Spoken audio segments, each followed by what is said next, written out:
Di dalam Al-Quran diturunkan urutan-urutan keberyakinan kita kepada Allah, dari mulai Islam, kemudian di dalamnya ada iman, lantas mengalami peningkatan menjadi sifat takwa. Islam, iman, takwa. Nanti dari takwa itu orangnya disebut taqi kalau satu orang, kalau banyakkan disebut muttaqin. Dari muttaqin puncaknya menjadi muhsinin. Itu urutannya. Nah, nanti dilihat sampai pagi ini kita di level yang mana. Ya, karena keripik aja ada levelnya sekarang. Ya. Nah, demikian keimanan juga seperti itu. Islam orangnya disebut muslim. Ya, cara cepatnya begitu. Kalau ada IA orangnya pasti UI. Ya. Islam orangnya muslim. Iman orangnya mukmin, islah orangnya muslih, ihsan orangnya muslim, gitu ya. Itu rumus cepat ya. Ya, saya sedang rumuskan untuk rumus belajar cepat bahasa Arab. Ya, jadi di situ nanti ada rumus-rumus yang insya Allah mudah dipelajari. Kembali lagi, level pertama Islam orangnya disebut muslim bagi yang, ini poinnya, telah bersyahadat dengan lisannya dan mengikrarkan dengan lisan itu kebertuhanannya kepada Allah dan menetapkan sosok Nabiullah Muhammad SAW sebagai Rasul terakhir. Maka ia mengatakan asyhadu an la ilaha illallah wa asyhadu anna Muhammadan Rasulullah. Nah, itu adalah standar syarat pertama seseorang dinyatakan sebagai muslim. Mengikrarkan diri, berkomitmen untuk mengislamkan dirinya. Maka disebut apa? Muslim. Diucapkan dengan lisan. Menjadi iman ketika lisan itu meneruskan konfirmasi syahadatain itu ke dalam hati, ke qalbu. Jadi dari lisan turun ke hati, bukan dari mata. Ya, sekarang kan banyak yang dari mata turun ke hati. Nah, Islam menjadi iman itu dari lisan turun ke hati. Tasdiqun bil qalbi. Kalau hanya diucapkan dengan lisan, tidak dikonfirmasi oleh hatinya, maka belum menjadi iman sepenuhnya, baru Islam. Itu yang ditegaskan oleh Allah di Quran surah ke-49 Al-Hujurat di ayat ke-14. Qalatil a'rabu, ada segelintir orang-orang Arab Badui mendatangi Nabi SAW dan mengatakan, amanna, kami telah beriman. Berarti level kedua kan? Ya. Lalu urusan ini karena sudah masuk ke dalam hati, yang membolak-balikkan hati siapa? Allah. Yang mengetahui hati siapa? Nah, makanya doanya kan, ya muqallibal tsabbit qulubana 'ala dinik 'alal iman. Karena yang disebut din nanti yang sejati itu ada unsur imannya. Baik, pembukanya disebut Islam. Dikonfirmasi di Quran surah ketiga Ali Imran di ayat 19. Innad dina 'indallahil Islam. Maka dikatakan di pokok pilar Islam yang 5 itu, perkara pertamanya syahadatain, asyhadu an la ilaha wa asyhadu anna Muhammadan. Nah, pilar ini kalau ingin kokoh mesti dinaikkan levelnya ke level pilar iman. Maka nanti dicek sumbernya di mana? Di hatinya. Qul lam tu'minu. Allah jawab, katakan Muhammad pada orang-orang ini yang datang kepadamu mengatakan telah beriman, lam tu'minu, belum sampai kalian ke level iman itu, kan? Walakin qulu aslamna, tapi katakan kami baru mengkonfirmasikan keislaman karena baru berkata dengan lisannya, kan?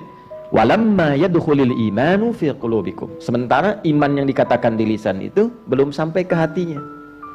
Awas, hati-hati nih, belum sampai ke mana? Ke dalam hati.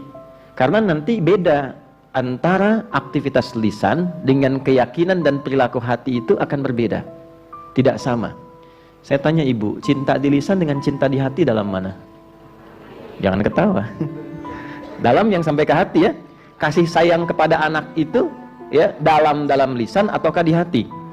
Di hati. Karena yang kalau sudah sampai ke hati, semua organ akan dibimbing untuk berperilaku.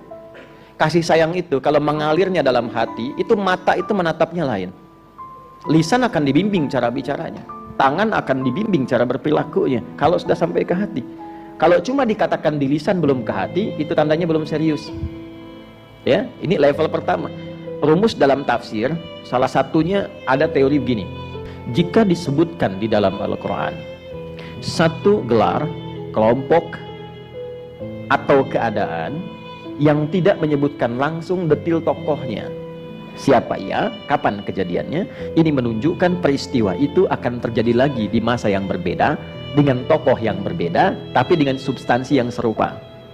Baik, saya tanya, sekarang ini ada nggak orang yang mengatakan dengan lisannya Muslim, beriman, ya, tapi nggak sampai ke hati imannya, ada nggak? Nah, konfirmasinya bagaimana? Gini cara ngeceknya gini. Ini kita turunkan tabel Qurannya ya. Jadi kalau nanti ngajinya insya Allah sudah agak banyak, kita bisa turunkan seperti ini, kayak bentuk diagram gitu. Ya, kelihatan Bu ini? Ini pinter belum, belakang ngangguk tuh. Berarti yang sana sudah beriman kuat sekali tuh. Islam, iman, ya, takwa, pakai Q aja lah. Kemudian ada ihsan, ya, ada tetangga saya nama anaknya Islam, iman dan ihsan, 3. Ini orangnya Muslim, ini mukmin, yang ini taqi, jamaknya muttaqin. Kemudian yang ini muhsin. Ya. Nah, pelan-pelan. Ini dikonfirmasinya dengan lisan. Diagramnya begitu ya. Konfirmasinya dengan apa? Lisan. Terus kita tuliskan dalam kurung syahadatain, disingkat syahadat. Ya, kurung tutup supaya tidak lepas. Asyhadu an la ilaha wa asyhadu anna Muhammadan. Baik. Nah, ini nanti kalimat di lisan itu harus tembus kepada hati, di kolbu, tempatnya ini kolbu, di dalam jiwa. Nah, kalimat ini, syahadat, ketika masuk ke dalam kolbu, nanti ini jadi cahaya, jadi nur. Ya, dibimbing oleh Allah, nurun ala nur. Cahaya ini nanti yang akan memberikan satu pancaran ke semua bagian tubuh kita untuk beraktivitas. Ya, karena sudah mengatakan asyhadu alla ilaha Allah. Di sini disebutkan Allah di lisannya. Asyhadu alla ilaha illallah. Nanti kalau sudah sampai ke hati, ke kalbu, ya, dia jadi cahaya di dalam kalbu kita, dikonfirmasi ketika mendengar nama Allah ada getaran di sini nanti. Ya, getarannya beda dengan getaran-getaran lain.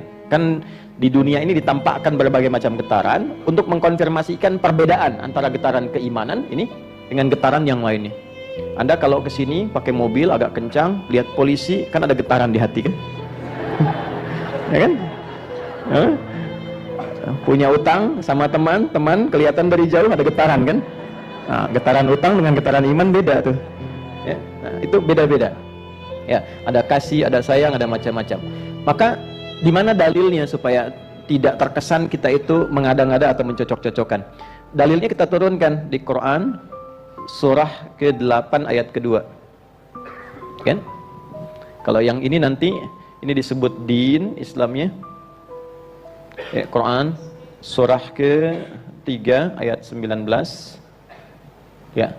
Kemudian konfirmasi syahadatnya ini ada di Quran surah ke-20 misalnya Taha ayat 14. Innani anallahu la ilaha illa ana fa'budni. Di alam rahimnya dikonfirmasi di Quran surah ke-7 ayat 172. Wa idz akhadha rabbuka min bani adama min zuhurihim dzurriyyatahum wa asyhadahum ala anfusihim alastu bi rabbikum qalu bala syahidna. Ini. Cepat dulu ke sini. Innamal mu'minun, tuh, bukan muslimun. Innamal mu'minuna alladzina idza dzukirallahu Allah idza dzukirallahu wajilat qulubuhum qalbu. Ciri insan beriman itu yang sudah masuk level mukmin. Innamal mu'minuna, adatul hasri. Innama adatul hasri, huruf untuk membatasi. Jadi batasnya di level mukmin saja. Sungguh ciri seorang yang sudah beriman itu idza dzukirallahu, di antara tandanya bila disebutkan nama Allah, wajilat qulubuhum. Qulub itu jamak dari kata qalbu. Qulub jamak dari kata qalbu. Kata qulub pertama ada di Quran surah kedua Al-Baqarah ayat 10. Fi qulubihim marad. Ya. Baik, sini idza dzukirallahu wajilat qulubuhum. Jika disebutkan nama Allah, ada getaran konfirmasi dalam kalbunya, getaran imannya. Nah, untuk mengkonfirmasi itu, mengecek, disebutkan, diperdengarkan, kan konfirmasinya dari telinga ke hati kan? Kan kalau disebutkan mendengar kan? Nah, dari telinga ini dikonfirmasikan ke hati, ada getaran, diperdengarkan di telinga kita. Telinga bahasa Arabnya udhun. Udhunun, jamaknya adzan. Maka dalam adzan diperdengarkan sampai ke telinga kita. Setiap hari 5 kali pergantian waktu. Dari subuh, awal kita beraktivitas, sampai ke malam ke isya. 5 kali. Subuh, zuhur, asar, maghrib, isya. Jadi pagi dicek ada iman nggak, ke siang ada iman nggak, ke sore ada iman nggak, menjelang malam ada iman nggak, sampai mau tidur beriman nggak? Ya, karena nanti iman itu dijaga dengan level keislamannya. Wala tamutunna illa wa antum. Jangan sampai wafat kecuali menjadi apa? Muslim. Muslim di situ nanti disandingkan dengan takwa, bukan sekedar muslim, tapi muslim yang sudah membawa sifat takwa. Itu yang di Ali Imran di ayat ke berapa? 102. Iman disebutkan, takwa disebutkan, Islam disebutkan. Ya ayyuhalladzina amanu iman ittaqullaha haqqa tuqatih, takwa wala tamutunna illa wa antum muslimun. Karena begini kata Nabi, ada yang paginya itu iman masih ada, sorenya sudah hilang. Yusbihu mu'mina wa yumsi kafira. Atau sebaliknya. Nah, karena itu diperdengarkan di telinga kita untuk mengonfirmasi imannya masih ada enggak. Sekarang dalam azan itu, kalimat azan yang pertama yang disebutkan apa? Allah, Allahu Akbar, Allahu Akbar. Ketika mendengar itu, kalau sudah ada iman, itu konfirmasinya dari hati, bukan dari lisan. Hatinya bergetar. Baru nanti diteruskan ke lisan dengan suara fitrah, ya Allah sudah azan. Semakin kuat imannya, semakin berbeda getarannya. Jadi kalau dengar begini, Allahu Akbar, hati bergetar, lisan berkata, ya Allah sudah azan. Itu adalah iman standar.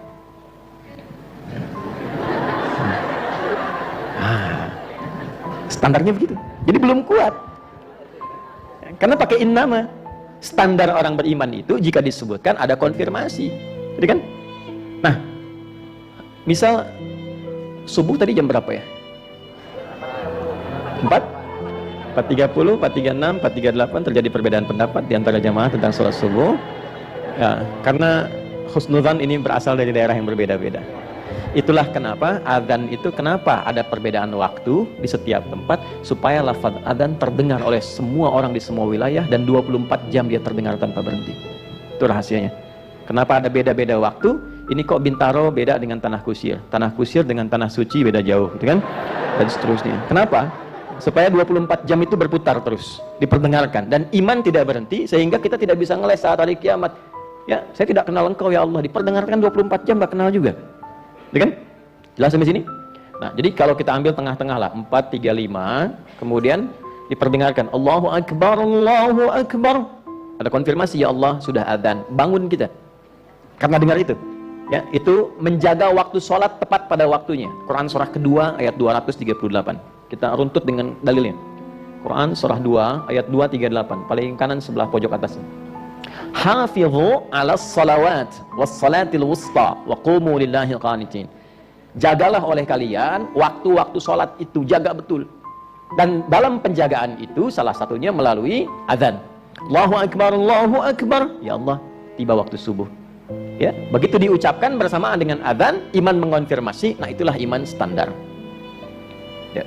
Ada yang levelnya tinggi, azannya 4:35. Tapi dia habis isya jam 8 tuh sudah bersiap-siap subuh. Jangan ketawa dulu. Dia hafal waktu sholat. Jadi dia tuh sudah siap-siap. Bahkan sebelum subuh sudah bangun, warming up, pemanasan dulu. Ya, bukan main gym. Jadi dia bangun misalnya jam 2:02:00 atau 02:30 lah. Itu kan? Dia siap-siap supaya subuhnya khusyuk, mengejar 2 rakaat sebelum subuh pun dapat dunia dan seisinya, lebih dari dunia dan seisinya. Maka dia siapkan, tidak cukup dengan amin. Itu lihat dulu.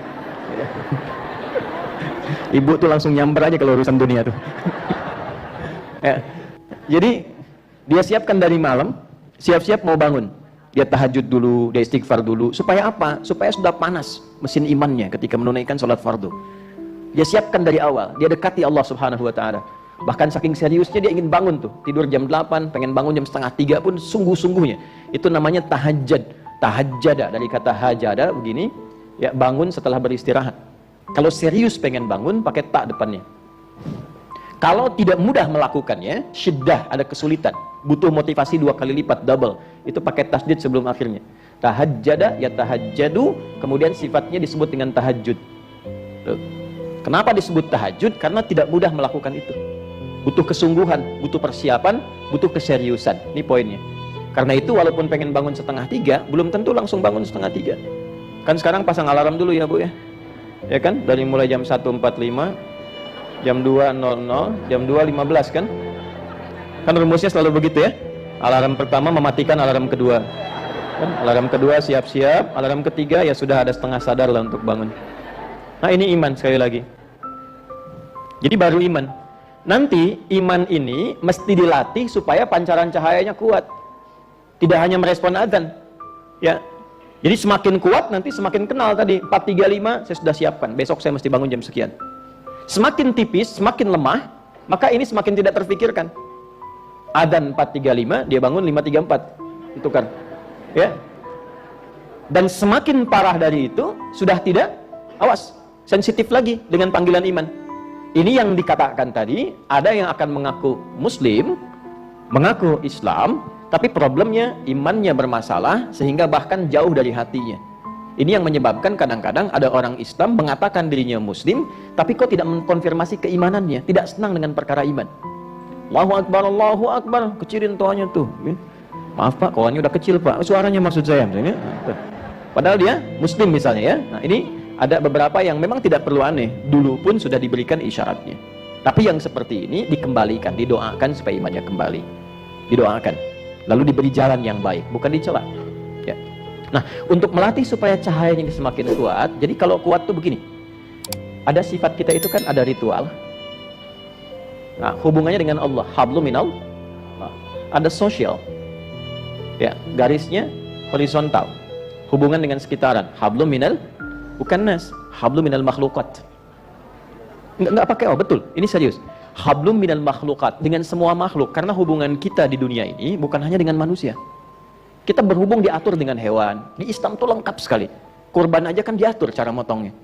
Diatur berkasih sayang dengan hewan. Memperlakukan hewan yang dikonsumsi bagaimana. Cara nyembelihnya itu diatur.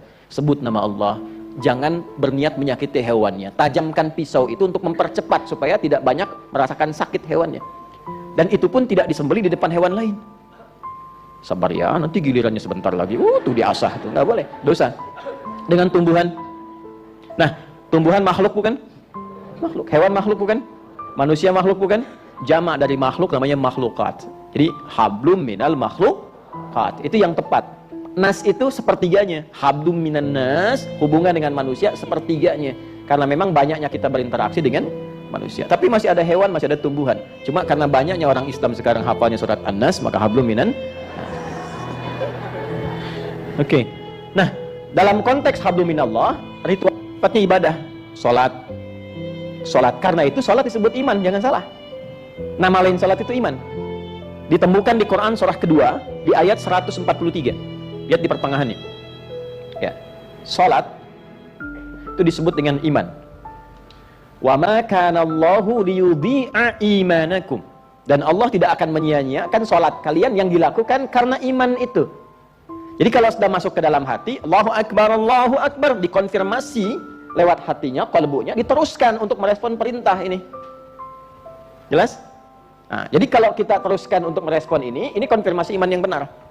Karena itu setelah syahadat disebutkan Allah, larinya ke salat. Toha kembali ke ayat 14, innani anallahu la ilaha illa ana, sampai di situ syahadat. Fa'budni, sampai di situ ke iman, konfirmasi. Wa aqimis sholata li dzikri, ke sini skemanya, pembuktiannya. Jelas sampai di sini? Nah, ini latihan. Kemudian juga sama, ada yang sifatnya melatih kepekaan sosial seperti puasa. Ya, puasa kita dilatih karena iman. Karena itu panggilan puasa pakai iman. Ya ayyuhalladzina amanu kutiba alaikumus. Panggilan sholat pakai iman. Kemarin, lusa yang kemarin ada Jumat kan? Jumat itu dipanggilnya pakai iman. Quran surah Al-Jumu'ah ayat 9. Ya ayyuhalladzina amanu idza nudiya lis-sholati min yaumil jumu'ah. Karena konfirmasi iman. Nah, semua latihan-latihan untuk mengaktifkan sinyal iman supaya makin kuat, itu takwa namanya. Supaya naikin level kita dari mukmin ke muttaqin. Makanya ketika kita puasa panggilannya ujungnya takwa. La'allakum tattaqun. Ketika kita memulai sholat supaya masuk golongan orang takwa. Al-Baqarah ayat 2 dan 3. Dzalikal kitabu la hudal lil Siapa muttaqin itu? Ayat 3-nya. Alladzina yu'minuna iman bil ghaibi wa yuqimunas. Naik ke sini. Itu latihan. Haji, umrah. Itu skemanya untuk apa? Menaikkan level dari iman ke takwa. Ya, Al-Baqarah ayat 197. Al-hajju ashhurum ma'lumat, faman farada fihinnal hajja fala rafatha wala fusuqa wala jidala fil hajj. Wa ma taf'alu min khairin ya'lamuhu Allah wa tazawwadu fa inna khairaz zadi taqwa. Nih. Levelnya. Nanti semakin bertakwa. Kenapa pentingnya takwa ini? Kalau sudah takwanya makin naik, dilatih lewat sholat, dilatih lewat puasa, dilatih lewat Quran, dilatih lewat sedekah, maka jadi sikap dalam tubuh kita. Semua tubuh kita akan dibimbing oleh cahaya iman dalam berperilaku. Contoh, kita mulai dari atas dulu ya, yang terlihat mata. Kalau pikiran kan nggak kelihatan. Ya, mata ini terlihat kan? Nah, mata yang standar itu untuk melihat. Tapi mata orang yang sudah levelnya tinggi, sifat takwanya, maka standarnya dibimbing pandangan itu oleh imannya. Jadi Al-Quran itu disebutkan imannya dulu, baru fungsi matanya. Quran surah 24, surah cahaya. Karena sudah mendapatkan cahaya, dibimbing oleh Allah, cahaya menyebar ke dalam tubuhnya. Surah 24, surah cahaya, ayat 30 untuk laki-laki, ayat 31 untuk perempuan. Semua levelnya sama di sini. Qul lil mu'minina, untuk laki-laki. Katakan, viralkan untuk pria-pria yang masih merasa punya iman. Imannya dipertaruhkan. Yaghuddu min absarihim. Perhatikan cara terjemahan tafsirnya. Imannya akan membimbing matanya untuk memandang. Yang tak layak dipandang menurut imannya, maka iman akan memberikan sinyal ke matanya. Palingkan. Itulah ghaddul basar. Untuk perempuan, ayat 31-nya, wa kullil mu'minati yaghuddna min absarihinna. Dan viralkan pada perempuan-perempuan yang merasa punya iman. Matanya akan dibimbing oleh imannya bagaimana cara memandang. Jika dikonfirmasi oleh iman tak boleh dipandang, palingkan. Makanya pandangan orang Islam yang beriman itu standarnya ini, pakai iman. Gak semua bisa dipandang. Jadi kalau ada mengaku muslim, semua dipandang, semua dilihat tanpa konfirmasi iman, ini tandanya iman yang diucapkan oleh lisannya belum sampai ke dalam hatinya. Ya. Maaf, misal yang tidak boleh dilakukan itu dilatih dalam sholat kan 2. Jadi kalau orang sholatnya benar, kan sholat itu dari ujung kepala sampai ujung kaki. Ya, dipaksa kemudian untuk sujud, dari ruku kemudian sujud, lisan berucap semua ujung kepala sampai ujung kaki. Apa fungsinya? Membuat kita lebih baik di 2 aspek ini. Lawan dari baik itu apa? Buruk. Buruk itu sumbernya 2. 1 fahsya, kedua mungkar. Fahsya itu maaf, yang bersumber dari syahwat. Pornografi, porno aksi, LGBT, zina, kata-kata jorok, selingkuh dan sebagainya. Ya, jadi nggak mungkin ada orang Islam yang beriman itu bisa melihat gambar-gambar yang mereaksi kepada syahwatnya. Ya, itu mustahil. Mustahil. Ya, jadi begitu kemudian misal lihat YouTube tuh tiba-tiba ada gambar yang tidak etis menurut imannya. Bukan menurut matanya. Karena bagi sebagian orang itu biasa-biasa saja. Tapi kata imannya itu bukan yang layak untuk dipandang. Palingkan, palingkan. Itu standar. Nah, sampai sejauh ini saya mau katakan, maksud saya ini kan baru muqaddimah, kita belum mulai, kan? Maksud saya, kita itu ngaji sudah berapa edisi sampai detik ini, levelnya ada di mana gitu. Kalau sampai level 2 saja ini sudah bagus, nggak akan ada yang korupsi. Betul. Ya betul. Sebab ketika melihat yang bukan haknya, itu imannya mengatakan itu bukan punya kamu. Nggak akan ada yang kehilangan sendal. Ya walaupun bagus untuk dilihat saja, tapi imannya mengatakan memang bagus, tapi bukan punya kamu. Itu poinnya. Itu baru mata. Nanti dari mata turun ke hati lagi, lisan. Sini dulu. Ibu teh kenapa sebetulnya? Kesini kan dengan suaminya masing-masing. Dari mata turun ke lisan, Bu. Tuh. Coba apa fungsi lisan? Fungsi lisan apa? Lisan untuk bicara, untuk berkata. Tapi lihat standarnya, kalau sudah pakai iman, standarnya lain. Turun Quran surah 49, Al-Hujurat, ayat 11 sampai 12 saja, contoh saja dulu. Ya ayyuhalladzina amanu, hei pemilik iman dengan semua levelnya. Nah, terjemahan milenialnya begitu. Hei semua pemilik iman dengan segala levelnya. Karena kalau dibaca pakai nahu begini, ya harfun nida, linida'il qarib, mutawassit wal ba'id. Paham? Tidak. Yaitu huruf panggilan, disebutkan 361 kali dalam Al-Quran. Untuk memanggil yang dekat, menunjukkan kekuatan, yang menengah atau yang jauh menunjukkan suatu yang lemah. Ayyuha disebutkan 150 kali dalam Al-Quran. Ayyunya munada berfungsi menguatkan, haknya tanbih berfungsi mengingatkan. Alladzina disebutkan 1080 kali dalam Al-Quran, isim mausul, konjungsi menunjuk objek tanpa kecuali. Baik besar, kecil, tua, muda, laki-laki, perempuan, dengan semua strata sosial yang dirasakannya. Kalau diterjemahkan begini, hei semua pemilik iman tanpa kecuali, yang merasa besar, yang kecil, yang merasa kaya, yang cukup, yang punya jabatan, yang tidak, yang laki-laki, yang perempuan, dimanapun engkau berada, kan? Dengan semua levelnya. Kalau engkau merasa dekat dengan Allah, seakan imanmu kuat. Engkau merasa tengah-tengah, kalau dipanggil baru datang. Engkau merasa jauh, butuh terus diingatkan. Aku tak peduli, sepanjang engkau merasa punya iman, la yasraqu min qaum, imanmu akan membimbing lisanmu untuk tidak saling mencela. La yaghtab ba'dukum ba'da, tidak mungkin lisanmu itu kalau dibimbing iman mudah mencibir orang lain, bikin hoax, gibah. Saya tidak, Ustaz. Bagus, nggak seperti ibu itu tuh. Ibu itu mah kalau bicara sama. Nanti detailnya dikonfirmasi oleh Nabi dalam kalimat beliau sallallahu alaihi wasallam. Perhatikan kalimatnya, perhatikan. Ini kalimat yang sangat tegas, dalam, dan imannya pakai kana dibukanya untuk penegasan. Kananya berfungsi taukid. Man kana yu'minu billahi wal yaumil akhir falyaqul khaira aw liyasmut. Tegas, saya tegas mengatakan, kata Nabi sallallahu alaihi wasallam, siapa yang memang merasa punya iman dalam dirinya, imannya kuat kepada Allah dan yakin akan dihisab dengan perilakunya, maka jaga lisannya. Katakan yang baik-baik dengan lisannya, tak mampu dengan itu, dia diam. Nah, inilah kalau sudah masuk level ke sini. Itu sebabnya kenapa dipaksa sholat, supaya jadi orang baik. Kan yang paling pokok itu. Coba Bapak Ibu cek, amalan pertama yang memaksa kita untuk jadi orang baik itu sholat. Nanti puasa, zakat, haji belakangan. Makanya kenapa anak usia 7 tahun khususnya tegas diminta, dilatih, dididik untuk sholat dengan benar. Kenapa? Supaya tumbuh jadi orang baik. Kepada Allahnya dia baik, kepada orang tuanya dia berbakti, kepada lingkungannya dia baik. 10 tahun masih sulit, diapakan Bu? Main pukul aja deh. Saya bingung sama ibu hari ini. Dari mata turun ke hati ya.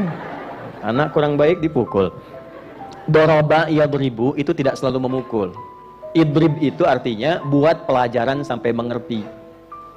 Innallaha la yastahi ayyadriba mathala. Di situ ngasih contoh. Al-Baqarah ayat 26. Allah memberikan contoh, berikan contoh pada anak supaya dia mengerti kalau meninggalkan sholat akibatnya begini. Kalau di Arab tradisinya pukul-pukul biasa.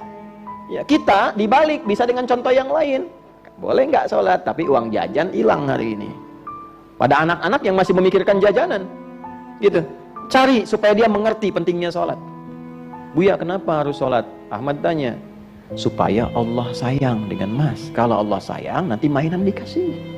Buya dikasih sehat, Bunda dikasih sehat, kita bisa jalan-jalan lagi. Ayo udah sekarang kita sholat. Nanti waktunya belum tiba. Supaya mengerti. Nah, itulah di awal itu sejak TK itu sholat. Supaya jadi anak baik. Alhamdulillah di Indonesia ini sudah advance, TK sudah manasik. Betul ya? Gak apa-apa, gak salah, tidak salah ya. Cuma sholatnya diperbaiki. Nah, kalau sudah demikian, terbentuklah sifat baik yang muncul dari iman. Ya, di luar iman juga ada yang baik, itu dorongan fitrah. Ya, apa diantaranya? Fitrah itu kecenderungan untuk pada kebenaran. Yang belum beriman pun yang baik banyak. Ya, yang jujur ada nggak yang belum beriman? Ada. Ya, yang suka sedekah ada. Ada, suka membantu sosial. Itu ada, tapi bukan karena dorongan iman. Ya, karena zina pun masih, mabuk pun masih. Ya kan? Dan ritualnya pun ya tidak kuat. Tidak terhubung dengan Allah. Itu poinnya. Jadi iman itu menghubungkan secara ritual, ya, aspeknya vertikal, habdu minallah, dan juga sosial. Ada keseimbangan, dua sayap di dalamnya. Jadi bukan cuma sosialnya baik, ritualnya jelek. Ya, jangan salah menyimpulkan, karena ada orang yang, maaf ya, konstruksi akalnya itu kurang sehat. Dia mengatakan untuk berapa beriman, yang tidak beriman juga banyak yang baik. Coba dicek, baiknya itu baik sosial atau baik ritual. Kalau cuma baik sosialnya saja, tidak ritualnya, belum iman di dalamnya. Atau ada orang kelihatan baik ritualnya, tahajud iya, kelihatan, suka puasa iya, tapi lisannya nggak bagus, ya belum sempurna juga imannya. Dan itu akan saling mengambil. Itu di hadis Muslim dikonfirmasi oleh Nabi. Karena itu di akhirat disebut muflis, orang bangkrut, yang tidak seimbang keimanannya antara aspek spiritual dengan sosial. Misal ya, ada orang sholat, tapi juga lisannya tajam mencela. Ya. Udah selesai sholat, nggak tanggung-tanggung yang dicela imamnya. Mentang-mentang baru pulang dari Arab, bacanya surat Ar-Rahman itu kan. Ya, emang masjid kitanya juga ahli ikhlas, dianya bacanya Ar-Rahman, ya kan? Terus dibicarakan, itu pahala sholatnya langsung dipindahkan kepada yang dicela. Jadi kalau mendapatkan celaan, nggak usah marah. Ya, kalau memang Anda merasa tidak ada celaan itu pada diri Anda. Kalau nggak merasa seperti itu, nggak usah marah. Imam Syafi'i kenal? Ayo, bagus. Memang perkara iman itu unik tuh. Imam Syafi'i itu kedatangan koleganya mengatakan begini, ya imam, orang itu bermasalah, di depan anda itu baik-baik, cium tangan, senyum-senyum, di belakang tuh menjelek-jelekan. Apa kata Imam Syafi'i? Alhamdulillah. Bingung orang ini, kok alhamdulillah? Artinya saya masih punya wibawa. Orang itu tidak menjelek-jelekan saya di depan saya, artinya saya berwibawa. Jadi kalau sudah levelnya naik seperti itu, berpindahlah dari takwa menjadi ihsan. Muhsin. Apa itu ihsan? An ta'budallaha ka'annaka tarahu fa illam takun tarahu fa innahu yarak. Naik levelnya menggunakan seluruh tubuhnya untuk ibadah kepada Allah. Memandangnya karena ibadah, karena Allah perintahkan. Bukan hanya sekedar imannya, Allah perintahkan saya. Kalau nggak diperintahkan, nggak akan saya lakukan. Allah yang perintahkan saya untuk datang. Kalau nggak diperintahkan, nggak akan datang. Allah perintahkan saya untuk berkata yang baik. Kalau Allah nggak perintahkan, nggak akan saya lakukan. Karena saya merasa ketika saya berkata, Allah mengawasi saya, walaupun saya tak bisa melihatnya. Saya niatkan untuk ibadah, bukan sekedar berperilaku. Itulah ihsan. Kalau sudah seperti itu, semua diterimanya enak sekali. Makanya Nabi komennya begini, itu langsung like and subscribe saja. Kata Nabi, ajaban li amril mu'min. Orang beriman itu kalau sudah mantap imannya, perkara hidupnya mengagumkan. Kalau dia mendapatkan sesuatu, maka dia cepat syukuri itu. Jadi cara timbangannya bukan dengan sifat riya, bukan pamer, bukan update status. Dia rasakan sebagai amanah, ujian baru. Gimana mensyukurinya? Punya baju baru dia pakai, dia tunaikan sholat dulu. Terima kasih ya Allah yang telah memberikan aku kelengkapan untuk menyembahmu dalam kehormatan. Diberikan kendaraan dia pakai untuk menunaikan sholat. Dia pakai ke ta'lim dulu untuk mensyukuri. Itu rumus. Jadi begitu dihisab, kalimat pertamanya kan dari mana dapat, kemana digunakan. Ya Allah, dapatnya engkau sangat ketahui. Ya, telah diputarkan rekamannya. Kemana aku gunakan? Pertama kali aku gunakan untuk sujud kepadamu. Itu indah kalimat itu. Kan ada orang sekarang kalau bikin baju baru kan buat kondangan aja. Ya kan? Jangan-jangan di sini orangnya. Ya kan? Gak apa-apa. Itu tidak salah, tidak salah. Untuk memuliakan. Boleh, gak apa-apa. Tapi kalau saran saya, kalau dapat yang baru, pakai dulu untuk yang ritual. Baru kemudian ke yang sosial. Nah, inilah evaluasi kita sebelum memulai. Coba di level mana sekarang? Masih di Islam, di iman, di takwa, atau sudah masuk level ihsan? Dengan semua dalil yang tadi kita sampaikan. Ihsan tadi ada di hadis riwayat Muslim nomor hadis yang ke-8. Kan? Kemudian apa yang Allah berikan dari semua level ini? Saya langsung ke puncaknya saja. Orang ihsan itu kalau dia bisa berlatih sampai wafat dilatih. Saya menatap karena Allah, saya bicara karena Allah. Dia latihan itu sampai dia meninggal. Maka Allah tempatkan nanti lewat masuknya dari taman surga yang paling indah. Dan disifatilah orang ini sebagai orang yang ahli surga, taman surga yang berpetualang di bumi. Contoh Quran surah 51 ayat 15 sampai dengan 23. Ya. Innal muttaqina fi jannati wa uyun. Ada sebagian orang takwa, golongan takwa yang nanti masuk surganya melalui taman yang paling indahnya. Jadi kan harapannya sekarang pengen masuk surga Firdaus kan? Ya, di Firdaus itu ada tamannya, taman surga Firdaus. Itu yang paling indahnya. Teruskan, akhidhina ma atahum rabbuhum, mereka mendapatkan langsung pemenuhan janji dari Rabb mereka ketika mereka berkomitmen. Apa komitmennya di dunia itu? Innahum kanu qabla dzalika muhsinin. Mereka berusaha jadi muhsin. Ya, saat di dunia. Kanu qalilan minal laili ma yahja'un. Mereka melatih dirinya untuk meningkatkan ibadah ritual. Sedikit tidurnya. Itu bahasa Quran. Jangan dirubah. Allah bilang sedikit tidur. Antum tambah sedikit-sedikit, maka turun lagi ke sini. Wabil asharihum yastaghfirun, rajin istighfar. Wa fi amwalihim haqqul lisa'ili wal mahrum. Memanage hartanya bagus. Dia niatkan karena Allah, ibadah. Apa kebutuhan dirinya? Bagaimana ayahnya, ibunya, pasangannya, keluarganya, kerabatnya dan seterusnya. Ya, yang minta siapa, yang tak minta siapa, dia lihat, dia gunakan. Dan seterusnya sampai ujung akhirnya. Kalau belum sampai ke sini, tapi sampai di level takwa, alhamdulillah. sampai di level ini, itu surganya seluas langit dan bumi disiapkannya. Ada di Quran surah 3 ayat 133 sampai 134. Wasari'u ila maghfiratin min rabbikum wa jannatin arduha as-samawati wal ardu u'iddat lil muttaqin. Ada orang yang saat di dunianya itu dijamin oleh Allah karena dia punya kebiasaan di dunia amalan takwa, walaupun belum sampai ke sini, dia akan dimasukkan ke dalam surga yang luasnya seluas langit dan bumi. Ya. Apa amalannya orang takwa ini? Ya, alladzina yunfiquna fis sarra'i wad dharra wal kadhimina al ghaidha wal 'afina linnas wallahu yuhibbul muhsinin. Dia berusaha nyampe ke level ihsan tapi belum sampai ke situ. Dia tuh kurang, tahajudnya nggak selama orang lain, hafalan Qur'annya nggak sebanyak orang, tapi berbaginya luar biasa, pemaafnya luar biasa, menahan diri dari amarahnya. Tuh. Belum sampai ke level yang di sini, tapi punya amalan ini. Karena sifat hatinya begitu luas dan lapang, Allah kasih surganya seluas lapangan, lebih luas daripada ya bumi dan langit serta seisinya. Jelas sampai sini? Jelas?